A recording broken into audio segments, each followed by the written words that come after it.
রাজা পরীক্ষিতের মৃত্যুর সংবাদ এসে যায়। মৃত্যু কেন হবে? শোনো, আগামী দিনে তোমার মৃত্যু, তুমি আজই হতে দিন গণনা করো। এমন সময় সংবাদ পৌঁছে আসে যে কেন মৃত্যু হবে, কিসের কারণে মৃত্যু হবে। শোনো রাজা, তুমি ভুল করেছিলে, তার জন্য তোমার মৃত্যু অনিবার্য। আজই হতে ৭ম দিনের মধ্যে তোমার মৃত্যু হবে। আমি অভিসম্পদ করলাম, মৃত্যু তোমার হবেই হবে। যখনই শুনলেন মৃত্যু হবে, তার মনটা কেমন ছিল বাবা? নিম্নগামী না ঊর্ধ্বগামী? তার মনটা নিম্নগামী হয়ে গেল। আজই হতে ৭ম দিনের মধ্যে তোমার মৃত্যু হবে। মৃত্যুর সংবাদ শুনে সারা রাজমহল থেকে সর্বত্র একই কথা বলে বেড়ালেন যে মৃত্যু যদি আমার হয়, আমার যেন গোবিন্দের দাস চরণে মৃত্যু হয়ে যায়।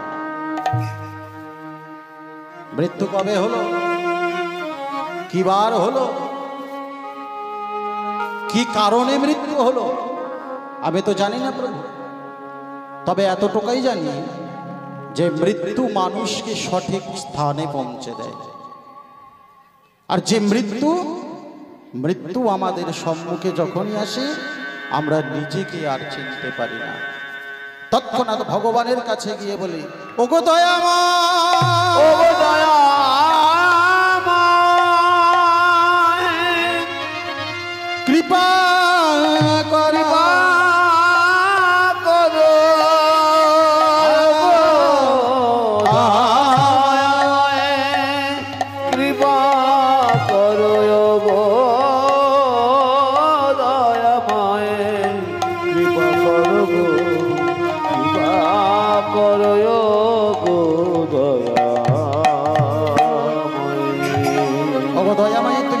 করো আমায়।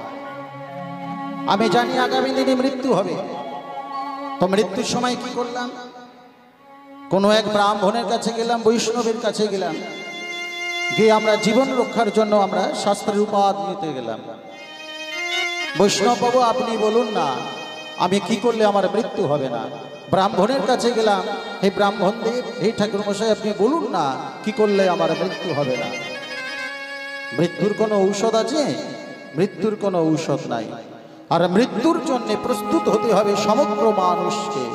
হরিবাসরে দাঁড়িয়ে যদি হরি সম্বন্ধে না জানলাম, কীর্তন শ্রবণ করে যদি কীর্তনের মাধুর্য না বুঝলাম, বিফল মোর জীবন চলে গেল। শাস্ত্র আপনাদের সম্মুখে এনে দিয়েছে। শাস্ত্র শব্দের অর্থ হলো শাসন। আপনারা শাস্ত্রের মধ্যে থেকে চলুন, শাসনের মধ্যে থেকে চলুন। হে গোবিন্দ, কেন হরিবাসর নির্মাণ করা হলো? কেন আজ এত বড় শাস্ত্রের কথা উত্থাপন করা হলো? কিসের কারণে কথা বলা হলো? হে পৃথিবী, তুমি যদি না জানতে, তুমি যদি না বুঝতে, তাহলে মনুষ্য কুলে তোমার জন্ম নেওয়া পিতা। তাই শাস্ত্র কি বলছে? পৃথিবীতে যখনই গৌর এসেছিল, গৌর আসাতে কি হয়েছিল? পৃথিবীর বুকে কলরব সৃষ্টি হয়ে গেল। চারিদিকে সবাই আনন্দে মত্ত হয়ে গেল, চারিদিকে সবাই হই হই শব্দে মেতে উঠল। আর সবাই কি বলতে থাকলো? আজি গৌর এলো রে,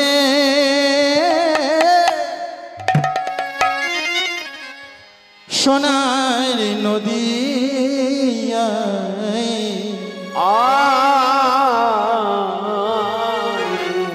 উলুধ্বনি হরি ধ্বনি, শব্দ শোনা যায়, আমার গৌর এলো রে। সবাই মিলে একটু গৌর এলো রে, এলো রে, উলুধ্বনি হরি ধ্বনি, শব্দ শোনা যায়, আমার গৌর এলো রে। গৌর এলো রে, সোনার নদিয়ায়, উলুধ্বনি শঙ্খ ধ্বনি, শব্দ শোনা যায়, আমাদের গৌর এলো রে। গৌর এলো উলুধ্বনি হরির ধ্বনি শব্দ শোনা যায় আমার গৌরে লোরে গৌরিলো রে সোনার নদিয়া উলুধ্বনি গুলুধ্বনি শব্দ শোনা যায় আমার গৌরিলো রে আজ গৌরে লোরে আমাদের নিতে এলো রে ও গৌরিলো রে আমাদের নিতাই এলো রে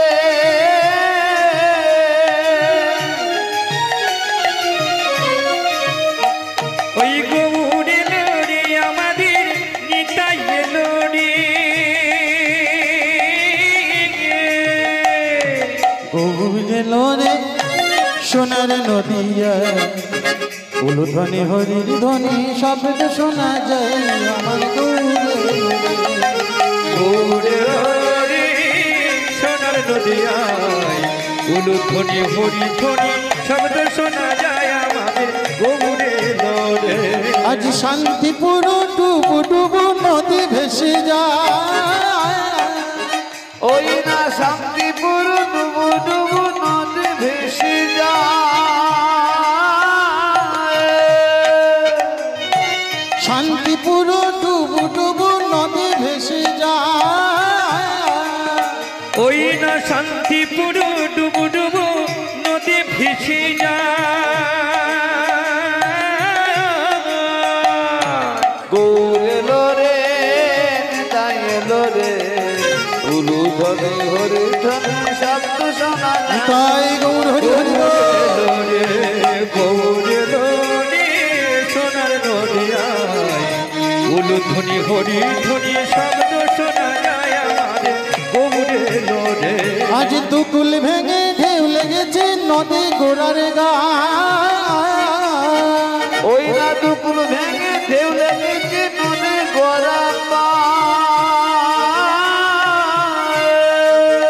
ওই না দুকুলে ভেঙে ঢেউ লেগেছে গোরা চাঁদের পা গৌরে লোরে সোনার নদিয়া উলুধ্বনি হরির ধ্বনি শব্দ শোনা যায় আমার গৌরে লোরে গৌরেলো রে সোনা নদিয়া হরিধ্বনি উলুধ্বনি শব্দ শোনা যায় আমার গৌরেলো রে হরি হরি বল। সোনার নদিয়ায় হরি হরি উলুধ্বনি শব্দ শোনা যায় আমার গৌরেলো রে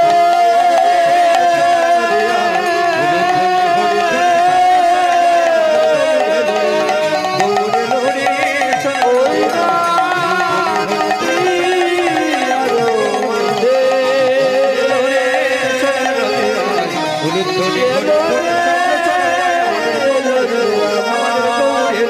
আমাদের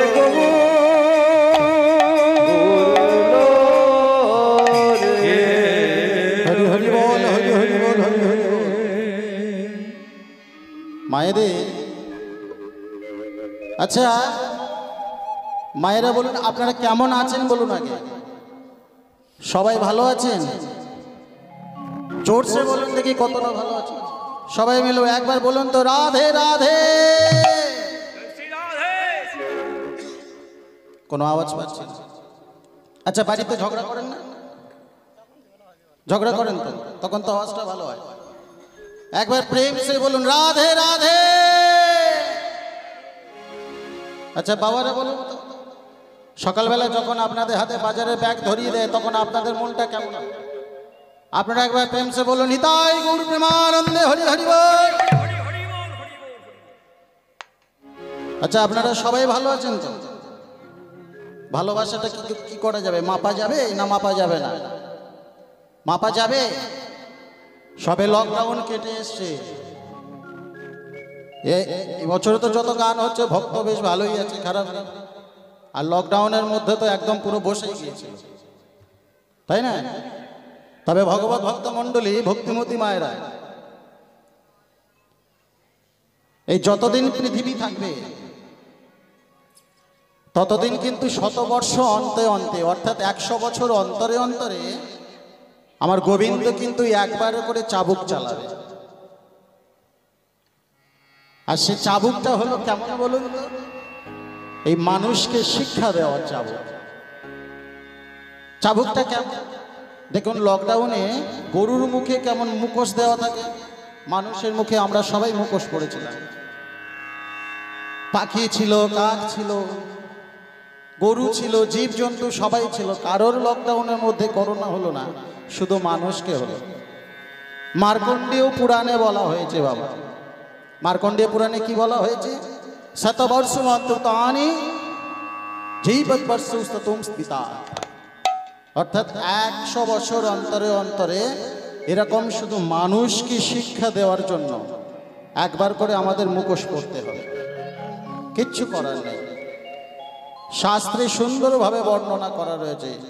শুধু ওই যে চীন সৃষ্টি করলো, ভারত সৃষ্টি করলো, অস্ট্রেলিয়া সৃষ্টি করলো, এটা কোনো কথা নয়। এটা শাস্ত্রের কথা, অটোমেটিক এসে যাবে। আর যখনই এসে যাবে তখনই আমাদেরকে আবদ্ধের মধ্যে থাকতে হবে। তো এখন আমরা সবাই কেমন আছি? খোলা আকাশের নিচে বেশ ভালোই আছি, হরি কথা শুনছি, হরি সম্বন্ধে কিছু জানছি, তাই তো? আমরা কোথায় এসেছি? হরিবাসরে এসেছি। হরিবাসরে এসে কেমন, কিভাবে, কি বুঝবো? আজকের হরি নিয়ে বুঝবো। হরি কোথায় থাকে, কেমন থাকে, দেখতে কেমন থাকে, তাই না? হরি শব্দের অর্থ কি? হরি শব্দের অর্থ, যে জন মন কাড়িয়া লয়ে মৃত্যুর দিকে ধাবিত হয়, সেই মৃত্যু আবার থেকে মৃত্যুকে ভয় পায়, সেই জনকে হরি চেনে। কত সুন্দর কথা! হরি মৃত্যুর দিকে ধাবিত নিয়ে যায়। হরি কোন দিকে ধাবিত করে? মৃত্যুর দিকে ধাবিত করে। মৃত্যুটা কি? চোখ বন্ধ করে চোখের উপরে দুটো তুলসী পাতা থাকলে এই মৃত্যু না, এই মৃত্যু না। সংসারের মৃত্যু ঘটে যায়, সংসারের মধ্যে আর ইচ্ছা থাকে না, সংসার করবার ইচ্ছা লাগে না। তখন সারাক্ষণ গোবিন্দের চরণে মন দিতে চায়। আর গোবিন্দের চরণে যখন আপনি থাকেন, মৃত্যু যখন আপনার দিকে যায়, সেই মৃত্যু তখন ভয় পায়। কেন বলুন তো? ওই যে গোবিন্দের স্থানে আপনি আছেন, তাই না? এই জন্যে মৃত্যু আপনাকে ভয় পাবে। হরি হরি বল, হরি হরি বল, হরি হরি বল। তাহলে মৃত্যু কেন ভয় পাবে? আর মৃত্যু সম্বন্ধে বা কি বুঝবো, তাই না? মৃত্যু সম্বন্ধে বুঝে গেলে আমাদের জানতে হবে একবারে 4 পণ্ডিত। তো প্রথম পণ্ডিত একজনকে বলছে, শোনো, এই পৃথিবীতে বড় কে বলো তো?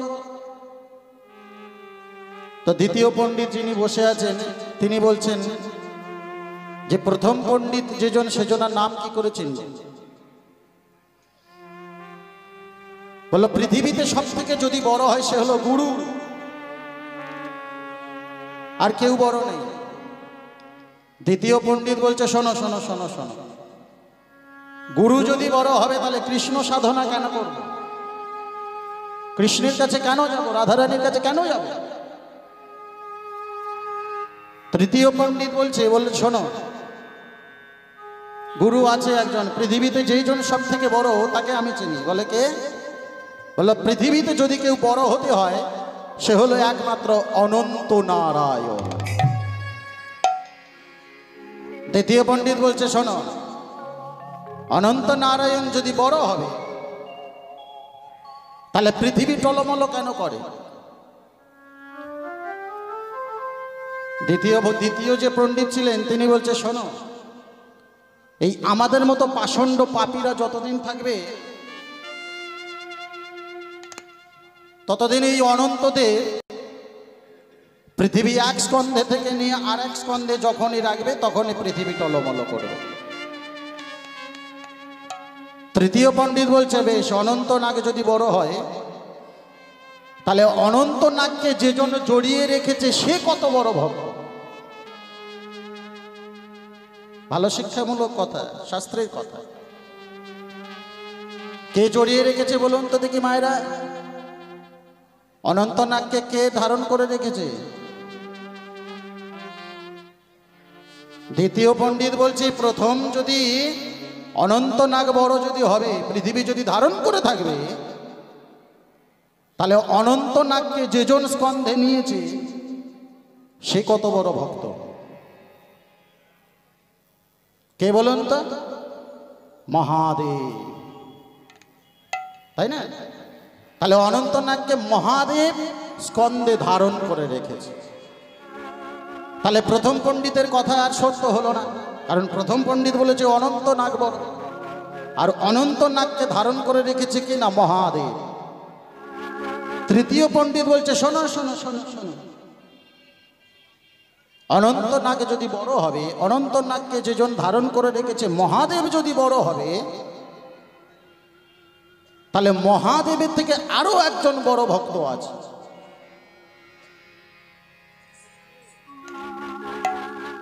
সে ভক্তটাকে জানেন? মহারাজ রাবণ, লঙ্কা অধিপতি, তাই না? রাবণ কি করছে বলুন তো? রাবণ এসে মহাদেবকে স্কন্ধে তুলে নিয়েছে। তৃতীয় পণ্ডিত বলছে বোঝা গেল এবারে? আপনি বললেন অনন্ত নাগ বড়, আপনার কথা মিথ্যা হয়ে গেল। দ্বিতীয় পণ্ডিত বলছে মহাদেব বড়, মহাদেবের কথা মিথ্যা হয়ে গেল। তৃতীয় পণ্ডিত বলছে মহাদেবের থেকে আরো একজন বড় ভক্ত আছে, সে হলো কে না মহাদেব। তাহলে মহারাজ রাবণ আসছে, রাবণ এসে কি করলেন? মহাদেবকে স্কন্ধে তুলে নিয়েছে। মহাদেবকে স্কন্ধে তুলে নিয়ে চলে যাচ্ছে। কোথায় যাচ্ছে? প্রভু মেই সমনে সমসে সগুণ গুণহীন ভরণ নাশ করং প্রভু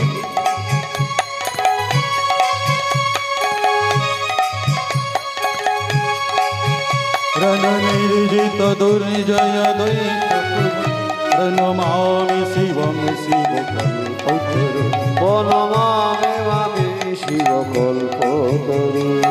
ওম নমঃ শিবায়, ওম নমঃ শিবায়, ওম নমঃ শিবায়, ওম নমঃ শিবায়। হর হর বম বম নমঃ শিবায়, হর হর বম বম নমঃ শিবায়, হর হর বম বম নমঃ শিবায়, হর হর বম বম নমঃ শিবায়। হর হর বম বম নমঃ শিবায়, হর হর বম বম নমঃ শিবায়, হর হর বম বম নমঃ শিবায়, হর হর বম নমঃ শিবায়। হর হর ওম নমঃ শিবায়, ওম নমঃ শিবায়। ওম নমঃ শিবায়, ওম নমঃ শিবায়। ওম নমঃ শিবায়। একবার প্রেম সে বলেন হর হর মহাদেব। মহাদেবকে যখন মহারাজ রাবণ স্কন্ধে করে তুলে নিয়ে চলে যাচ্ছে, মহাদেব তখন রাবণের স্কন্ধে উঠে বলছে শোনো, তুমি যে আমাকে তুলে নিয়ে যাচ্ছ, কতক্ষণ তুমি এই সহ্য করবে? আমি মহাদেব, এই মহাদেবকে স্কন্ধে রাখবার মতো তোমার ক্ষমতা হয় নাই। রাবণ বলছে সে কি প্রভু, দেবানিশি তোমারই সাধনা করি আর তোমাকেই চিনি আমি। ভক্ত যদি ভগবানকে স্কন্ধে না ধারণ করতে পারে, তাহলে ভগবান কোনোদিন ভক্তকে স্কন্ধে ধারণ করতে হরি পারে না। বল, হরি বল, হরি বল। মহাদেব বলছে বেশ, তবে তাই হবে।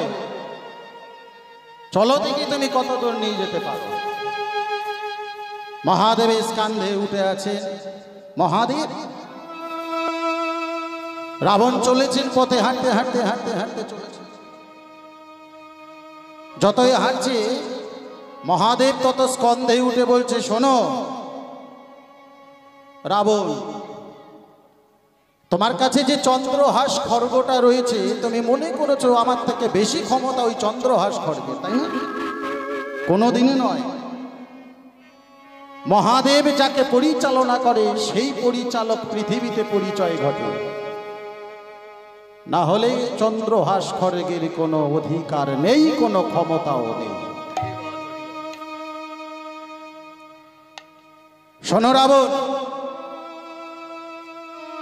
স্কন্ধে তুমি তুলেছ ঠিক আছে,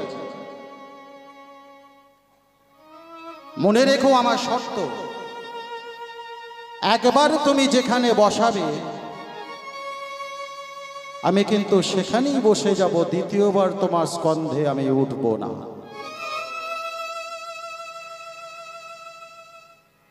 মহারাজ রাবণ বলছে, বেশ প্রভু, তাই হবে। আমি আপনার কথা মানলাম, শুনলাম, জানলাম। আজকের ভক্তের ক্ষমতা বেশি না ভগবানের ক্ষমতা বেশি, আজকের পরিচয় হয়ে যাবে। তিনি বিধাতা মহাদেব, দেবাদিদেব মহাদেব, সমগ্র দেবতা যার সাধনা করে, সমগ্র দেবতা যার ভজনা করে, সমগ্র দেবতা যার পথপানের দিকে চেয়ে থাকে, সমগ্র দেবতা যার স্ত্রীর অন্নে পরিপালিত হয়ে যাতে আহার পিপাসা ক্ষুধা জ্বালা মেটায়, তাকে তুলে নিয়ে যাওয়ার মতো ক্ষমতা তোমার নাই। মহাদেব মনে মনে চিন্তা করলেন, যদি একবার যদি আমাকে নিয়ে লঙ্কায় যদি চলে যায়, একবার যদি ওই সমুদ্র পার করে যদি ওর গৃহের মধ্যে আমাকে বসায়, তাহলে সমগ্র ভক্তগণ, সমগ্র পৃথিবীতে দেবতাগণ, ঈশ্বরগণ, বিধাতাগণ সবাই ভিখারি হয়ে যাবে। মনে মনে চিন্তা করলেন, এ তো আমাকে নামাবে না কাঁধে থেকে, ওকে নামাতেই হবে। মহাদেব মনে মনে চিন্তা করলেন, ওকে এমন এক কর্মে ব্রতী করাতে হবে যে কর্মের জন্য ও আমাকে বাধ্য হবে নিচে নামাতে। তাই মহাদেব তিনি মায়া বলে রাবণকে নিত্য কর্ম করাবার জন্য বাধ্য করালেন। আর যখনই বাধ্য করালেন, তখনই রাবণ সেই স্থানে মহাদেবকে বসিয়ে রাখলেন। যখনই বসিয়ে রাখলেন, মহাদেব মনে মনে আনন্দিত হয়ে উঠল। রাবণ চলে গেলেন নিত্য কর্ম করবার জন্য। আর নিত্য কর্ম করে যখনই এলেন, মহাদেবকে যখনই তুলছেন, আর মহাদেব কোনো মতেই উঠছে না। এ কি প্রভু, কেন তুমি উঠছো না? আমি যে ভক্ত, মন পানে সঁপে দিয়েছি তোমার, তুমি চলো। তুমি যদি না যাও, তাহলে আমি কার চরণে মন দেব? হে দয়াময়, শোনো রাবণ, ভুলে যেও না একজন ভক্ত হয়ে ভগবানকে নিয়ে যেতে পারে। দেবাদিদেব মহাদেব যাকে সমগ্র ঈশ্বর দেবতা সাধন করে, সে একবার এই ধরাতলে ভূমিতে যখন বসেছে, আর সে তোমার স্কন্ধে উঠবে না। প্রভু, কে তোমার পুজো করবে এইখানে? কে তোমার সাধনা করবে? কে তোমার ধূপ দীপ দেবে? কে তোমার অন্তরে প্রণাম জানাবে? বলো তুমি প্রভু, চলো আমার সাথে। বলো না প্রভু, বলো না প্রভু, বলো না বলো না একবার চলো মোর সাথে। হরি হরি বলো না প্রভু,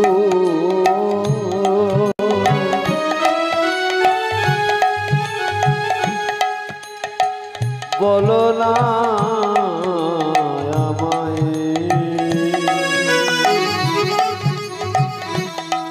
একবার, বলো না। দিয়েছি মন তোমার চরণ, দিয়েছি মন তোমারি চরণ, মনে মনে রাম পূজা।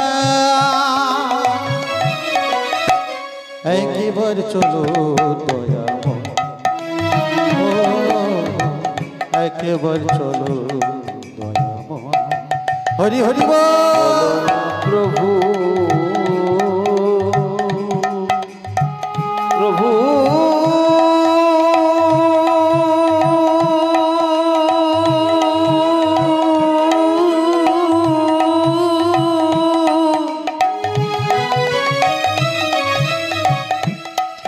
প্রভু আমায় বলো না,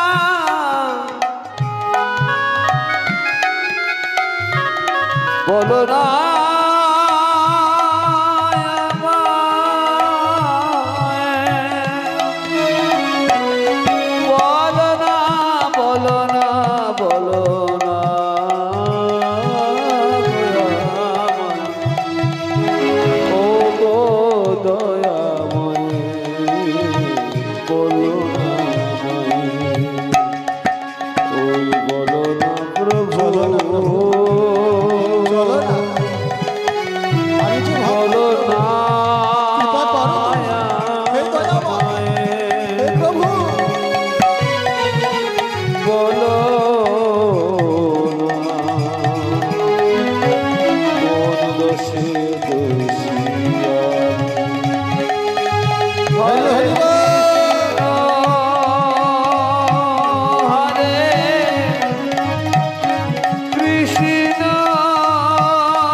তুমি যাবে না?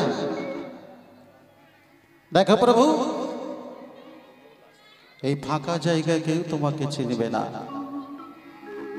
যদি তুমি না যাও তাহলে কোনোদিনও তুমি সেবা অন্ন পাবে না, ধূপ দীপ পাবে না, ভক্ত সঙ্গ তুমি করতে পারবে না। রাবণ, তুমি বোধহয় ভুলে গেছো আজ ফাঁকা হয়ে আছে, কিন্তু এমন একদিন আসবে, এমন একটা সময় আসবে যে সময়টা লক্ষ লক্ষ ভক্ত আমার কাছে আসবে, কেউ চিনবে না তোমার প্রভু। কত কষ্ট করে তোমাকে নিয়ে এলাম স্কন্ধে করে, কত মনের আশা ছিল রাজপ্রাসাদের মধ্যে তোমাকে বসিয়ে তোমার সেবা যত্ন করব, তাও তুমি হতে দিলে না প্রভু। শোনো রাবণ, আজ দেখছো এইরকম, একদিন দেখবে এটা তীর্থস্থান পরিণত হয়ে যাবে, প্রভুকে তীর্থস্থান হবে। শুনবে, তবে শোনো কি তীর্থস্থান হবে। একদিন এই স্থানে দেওঘর নামে বিখ্যাত হয়ে যাবে।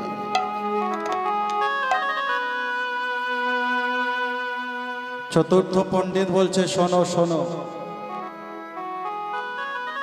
প্রথম পণ্ডিত যে কথা বলল মিথ্যা হয়ে গেল, দ্বিতীয় পণ্ডিত যে কথা বলল মিথ্যা হয়ে গেল, তৃতীয় পণ্ডিত যে কথা বলল সেটাও মিথ্যে হয়ে গেল। চতুর্থ পণ্ডিত বলছে, শোনো,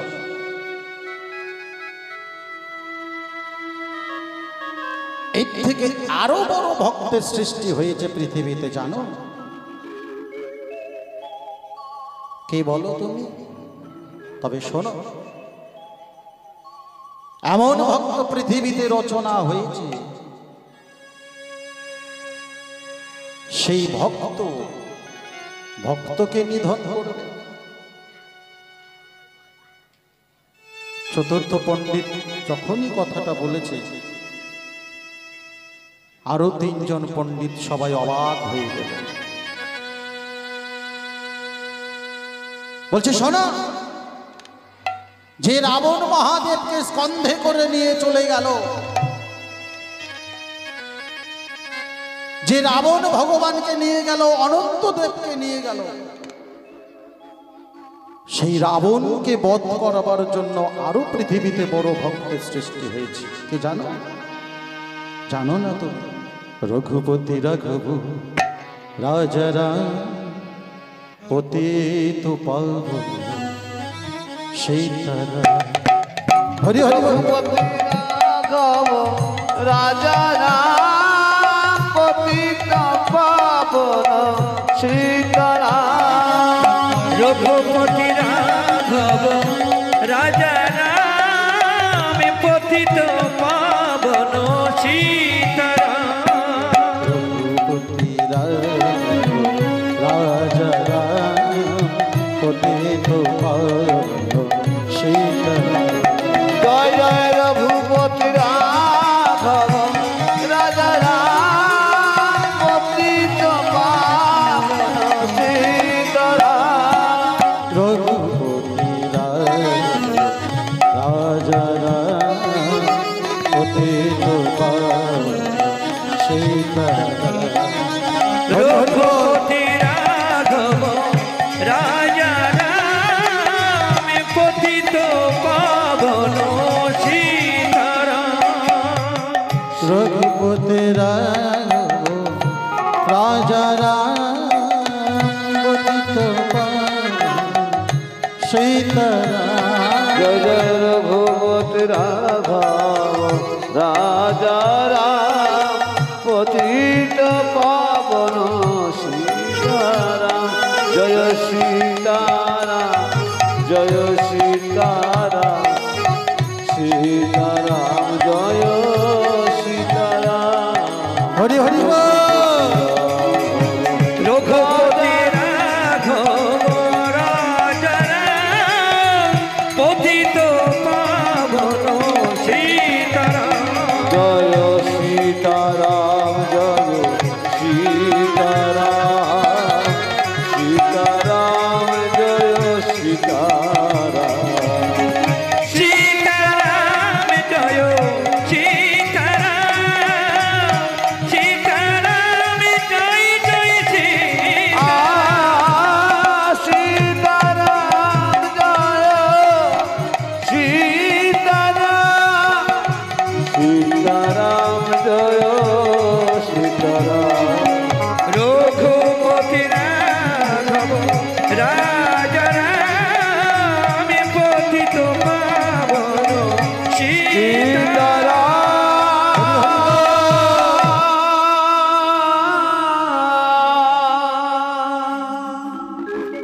এখন চারজন পণ্ডিত তো বসে আছেন বাবা। এই চারজন পণ্ডিতকে জব্দ করবার জন্য একজন এসে হাজির। সে কে জানে? ভালো করে শুনে রাখুন। সে এমন এক ভক্ত, যেখানে লেঠা লাগে না লেঠা লাগিয়ে দিয়ে শোনে, আর যেখানে লেঠা লাগিয়ে যায় সেখানে সেই লেঠাটা ছাড়িয়ে দিয়ে তবে শোনে। চারজন পণ্ডিত মিলে বসে চারজন তর্কাতর্কি করছে, কথা বলছে। এরা সহ্য হলো না, ছুটে আসছে না, হাতে বীণা যন্ত্র নিয়ে। আস্তে আস্তে এসে চারজন পণ্ডিতের সামনে এসে হাজির। শোনো শোনো পণ্ডিত মহাশয়, যে কথা বলিছ তোমরা তা সব হয় মিথ্যা। সবই হয় মিথ্যা। ভক্ত যদি ভক্ত হয় ভগবান হয় তক্তা। ভগবান সত্য। নারায়ণ নারায়ণ নারায়ণ। ভজ নারায়ণ জপ নারায়ণ। কি ব্যাপার নারদ মুনি, তুমি এখানে কেন? কি কারণে? সহ্য হচ্ছে না। সারাক্ষণ তুমি প্রত্যেকে এর ঝামেলা ওর বাদিয়ে দাও, ওর ঝামেলা ওকে বাদিয়ে দাও, কেন এগুলো কেন? আচ্ছা বলো তো নারদ, আজকের আমাদের মধ্যে যে কথা আলোচনা হচ্ছে, হঠাৎ তুমি এসে বললে আমাদের চারজনার পণ্ডিতের কথা সবই হয় মিথ্যা, ভগবান যদি হয় তক্তা, তা যদি হয় সব জানতা, কেন? কিসের কারণ? নারদ মুনি বলছে, শোনো শোনো শোনো পণ্ডিত, পৃথিবীতে যেমন ভক্ত আছে তেমন ভগবানও আছে। রাবণকে বধ করবার জন্য যখন রাম ওপারে গেলেন, রাম কেন গেলেন ওপারে? কিসের কারণে গেলেন? তিনি জানতেন না তার বাড়ির পুরোহিত রামচন্দ্র অকাল বোধন পুজো করবার জন্য যখন রাবণের বাড়িতে বিভীষণকে পাঠিয়ে দিল, আর বিভীষণকে পাঠিয়ে দিয়ে যখন বললেন আমার বাড়িতে পৌরোহিত্য করতে হবে, অকাল বোধনের পুজো করতে হবে, আর সেই পুরোহিতকে কেমন করে মারে এই রাম। বেশ, তবে ঋষিয়াদি নারদ তুমি বলো, আজকে তুমি বলো কে ভালো কে মন্দ, কেমন তুমি বলতে পারো? নারদ তো সব জানে না। ঋষিদের আদি, সমগ্র ঋষিদের আদি হলেন নারদ আদি ঋষি। নারদের কথা যখনই শুনেছে, শুনে সবাই অবাক হয়ে গেলেন। বেশ, ঠিক কথা তো, ভালো কথাই বলেছে। আর ভালো কথা শুনবার জন্য নারদ তো এসছেন, নারদ তো ঝামেলা বাঁধিয়ে দেবে। পণ্ডিতে পণ্ডিতে তর্কাতর্কি শুরু হয়ে গেছে। আরে তুমি বললে অনন্ত নাগ বড়, ও বলল মহাদেব বড়, ও বলল রাবণ বড়, ও বলল রাম বড়। এখন ঋষি আদি নারদ যে সবসময় ভগবানের কাছে থাকে, সে কি মিথ্যা বলছে? মোটেতে নয়। আমার মনে হয় ও সব সত্য কথা বলছে। সবাই তো অবাক হয়ে গেলেন। নারদ মনে মনে চিন্তা করছেন, আজকের পণ্ডিতের পণ্ডিত্য আমি বুঝিয়ে দেব। শোনো, তোমরা যেমন কথা বলছো সবকিছু মানলাম, সবকিছু বুঝলাম, তবে একটা জিনিস আমার বোঝাতে পারবে?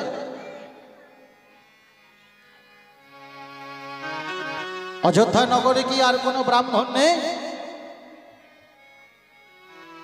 ব্রাহ্মণ আনবার জন্য হঠাৎ সমুদ্র পেরিয়ে, সাগর পেরিয়ে চলে যেতে হবে, রাবণকে নিয়ে আসতে হবে বাড়ির পুরোহিত করবার জন্য। রাবণের কথা চিন্তা করেছিলে?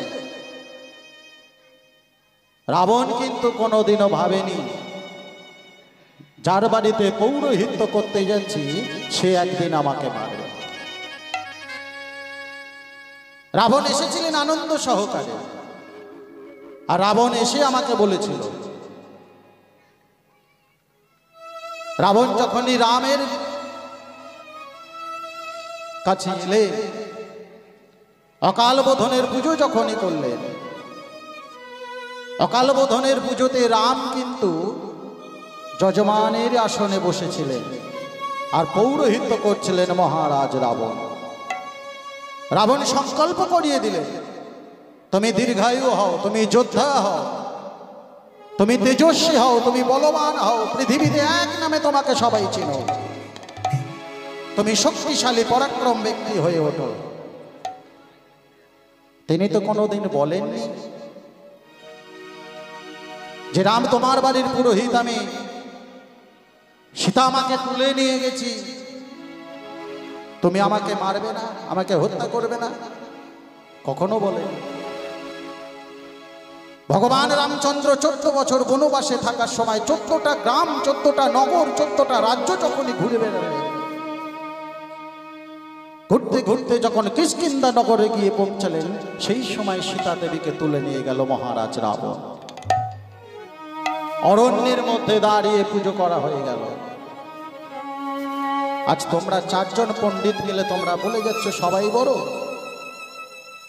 শোনো, রাবণ যদি বড় হবে, রাবণ যদি ভক্ত হবে, রাবণ যদি ভগবানের গৃহে পুজো করবে, পৌরোহিত্য যদি করবে, তাহলে সেই রাবণকে মারবার জন্য রাম কেন এত সেনা তৈরি করলো? সে তো ভগবান। ভগবান শব্দের অর্থ জানো পণ্ডিত মহাশয়? শুনে রাখো, ভ শব্দের অর্থ হলো ভূমি, গ শব্দের অর্থ হলো গগন আকাশ, ব শব্দের অর্থ হলো বায়ু, আ শব্দের অর্থ হলো আগুন, ন শব্দের অর্থ হলো নীর অর্থাৎ জল। ভগবান সর্বত্র বিরাজমান, কখনো আকাশে, কখনো জলে, কখনো আগুনে, কখনো মাটিতে, সর্বত্র ভগবান। ভগবানকে অতি সহজে চেনা যায়। ঐশ্বর্য, বীর্য, যশ, শ্রী, জ্ঞান, বৈরাগ্য সমগ্র মিলিয়ে হয় একটা ভগবান। হে ভগবান, তুমি ভগবান শ্রী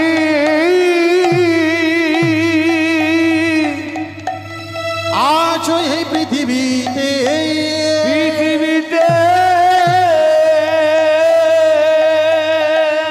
শঙ্খ চক্র গদা পদ্মধারী, পদ্মধারী হে নারায়ণ, হে নারায়ণ নারায়ণ নারায়ণ।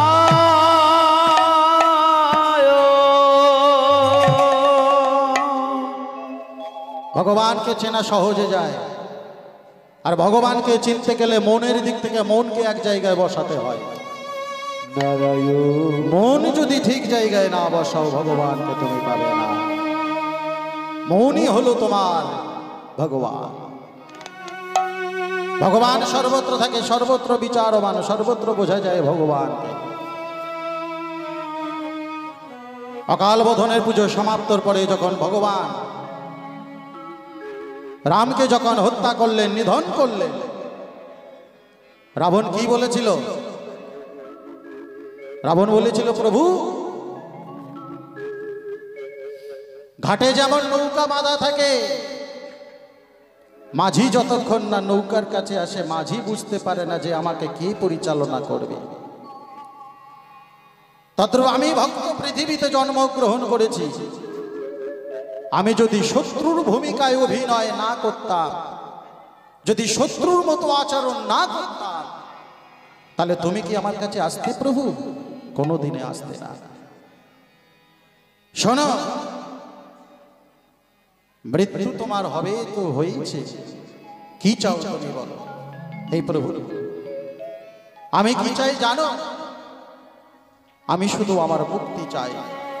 ধন ঐশ্বর্য সম্পত্তি সবকিছু আমি তোমাকে দিতে চাই, তুমি গ্রহণ করো প্রভু, তুমি সব, কিন্তু তুমি আমাকে মুক্তি দিয়ে দাও। রাবণ বধের পরে বিভীষণকে রাজ সিংহাসনে বসিয়ে দিয়ে ভগবান চলে এলেন। ভগবান মনে মনে চিন্তা করছেন, আমার বিভীষণ কেমন আছে? মিত্র, সে তো কোনোদিন আমার সঙ্গে শত্রুতা করেনি। লক্ষণকে পাঠিয়ে দিলেন, লক্ষণ তুমি একটু যাবে, ওই স্বর্ণলঙ্কা রাজপুরীতে গিয়ে আমার মিত্র বিভীষণ সে কেমন আছে তুমি দেখে আসবে। দাদা, আমি কথা দিলাম তোমার, যাব। বিভীষণ যখন গেলেন, রাজপুরী লঙ্কার মধ্যে প্রবেশ করলেন, বিভীষণকে দেখে লক্ষণ চোখে জল ধারা হয়ে পড়ছে।